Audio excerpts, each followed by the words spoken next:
Inday Sara, the President, sapagkat kanina lamang pong bago man ang hali ay dumagundong ang simple, payak, subalit mararamdaman mo sinserong pag-anunsyo ng kanyang kahandaan na ang buong konteksto po ay humingi pa ng kapatawaran sa sambayan ng Pilipino dahil tinulungan niya si Bongbong Marcos maging Pangulo noong 2022. Subalit yung kahapon po ay lumipas na. Ito po'y parte na ng kasaysayan, ito po'y parte na ng ating alaala. Wala po tayong magagawa, hindi po tayo pwedeng magmukmok doon sa hindi naman pagkakamali. Dahil siguro talagang magaling umakting ito, pati ho tayo'y nabudol.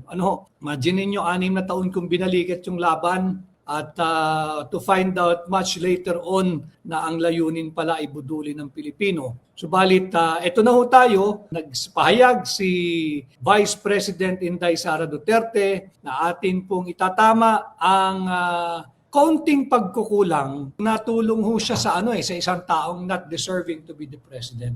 Kaya ito po ang ating pamagat, Inday Sara the President.